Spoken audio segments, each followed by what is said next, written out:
Hasan Tiro adalah tokoh kunci dalam perjuangan untuk kemerdekaan atau otonomi Aceh dari pemerintahan Indonesia. Ia lahir pada tahun 1925 di Aceh, Indonesia, dan tumbuh dalam era penjajahan yang membara semangatnya untuk memperjuangkan hak kemerdekaan bagi rakyat Aceh. Pada tahun 1976, Hasan Tiro mendirikan Gerakan Aceh Merdeka, GAM, dengan tujuan untuk menegakkan kemerdekaan atau otonomi bagi Aceh dari pemerintah Indonesia. GAM menggunakan berbagai metode termasuk demonstrasi damai, perundingan politik, dan pada beberapa tahap tertentu, konflik bersenjata, untuk mencapai tujuannya. Hasan Tiro adalah sosok karismatik yang mampu memimpin gerakan ini dengan tekad yang kuat dan semangat yang membara.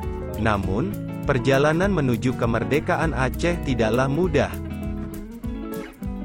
GAM dihadapkan pada tekanan politik dan militer yang kuat dari pemerintah pusat Indonesia, yang bertujuan untuk mempertahankan wilayahnya secara utuh. Pada tahun 2005, setelah perundingan yang panjang dan sulit, Hasan Tiro dan GAM akhirnya mencapai kesepakatan damai dengan pemerintah Indonesia yang ditandai dengan Perjanjian Helsinki.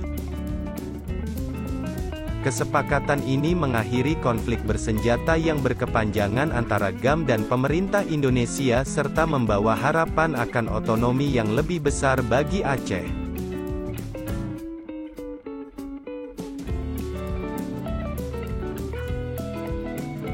Meskipun Hasan Tiro tidak dapat melihat keseluruhan hasil dari perjuangannya karena meninggalkan kepemimpinan GAM dan tinggal di pengasingan hingga akhir hayatnya pada tahun 2010, upayanya telah meninggalkan warisan perjuangan dan semangat kemerdekaan yang menjadi inspirasi bagi rakyat Aceh.